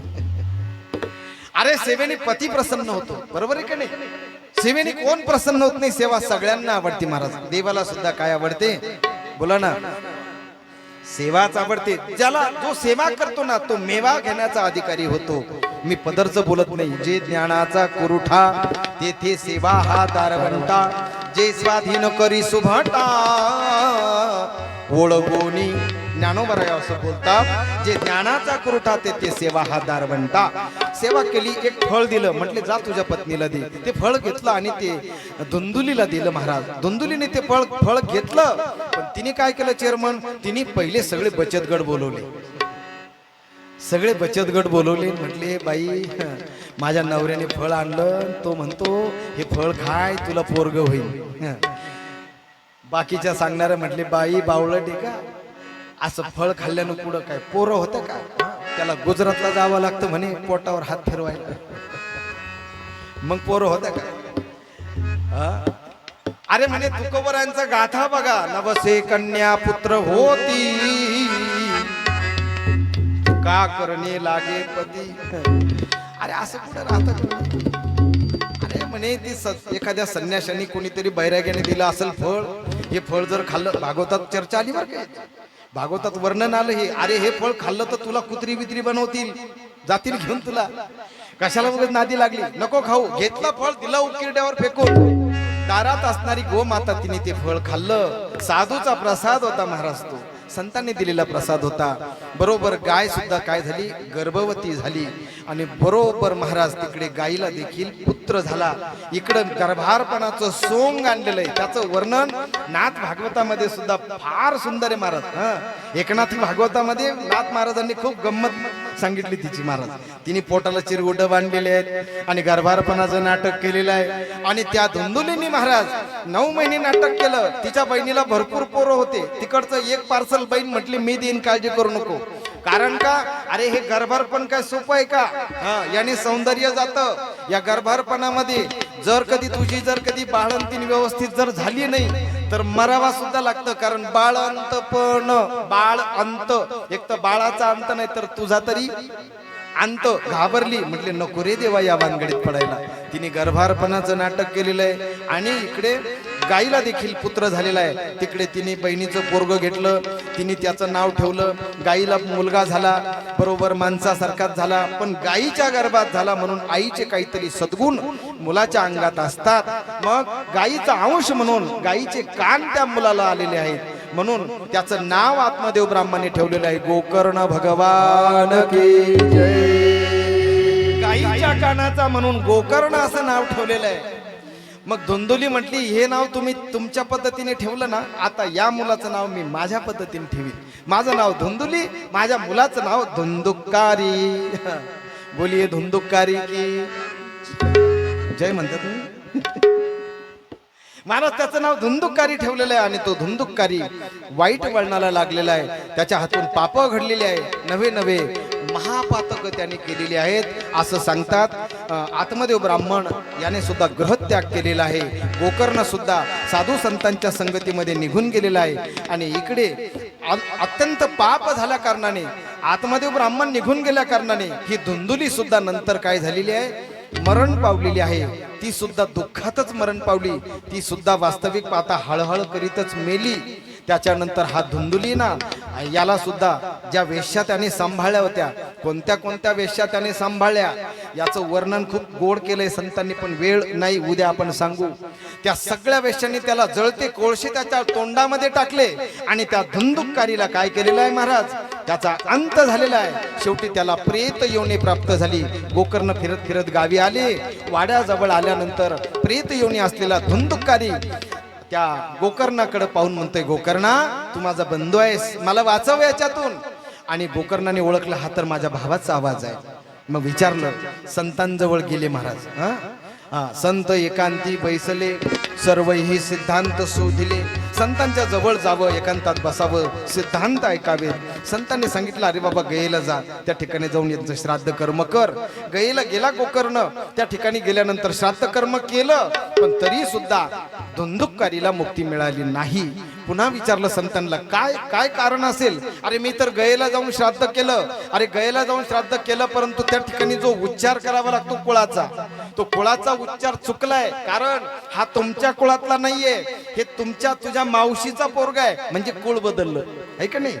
त्याच्यामुळे याचा उद्धार होणार नाही. मग काय करावं लागेल, हा प्रेत योनीमध्ये आहे, पाप योनीमध्ये आहे, याने खूप पाप केलेलं आहे. याच्यामुळे याला श्रीमद भागवताचं काय करावं लागेल, श्रवण करावं लागेल, भागवताचं पारायण करावं लागेल. गोकर्णाने ठरवलं गयेला जाऊन त्या ठिकाणी साधू संतांच्या उपस्थितीमध्ये भव्य आणि दिव्य असं श्रीमद भागवताचं काय केलेलं आहे, पारायण केलेलं आहे. एक एक दिवसामध्ये 7 दिवसातल्या 7 गाठी बांबूच्या फुटलेल्या आहे आणि त्या वेळूमध्ये बांबूमध्ये जो काही धुंदुकारी जो होता तो त्या ठिकाणी प्रेत योनीतून तो मुक्त झालेला आहे आणि दिव्य असा देह त्याला प्राप्त झालेला आहे आणि तो स्वर्गाला काय झालेला आहे, निघून गेलेला आहे. अशा या श्रीमद भागवताच्या महात्म्याची कथा तुमच्या पुढे मी मांडली. बाकीचा कथा भाग आपण उद्याच्या कथेमध्ये आपण बघूया. गोपाल कृष्ण भगवान की जय. श्री भागवत महापुराण की जय. बोला राधे राधे राधे राधे राधे राधे. सर्वांनी आरतीसाठी जागेवर उभं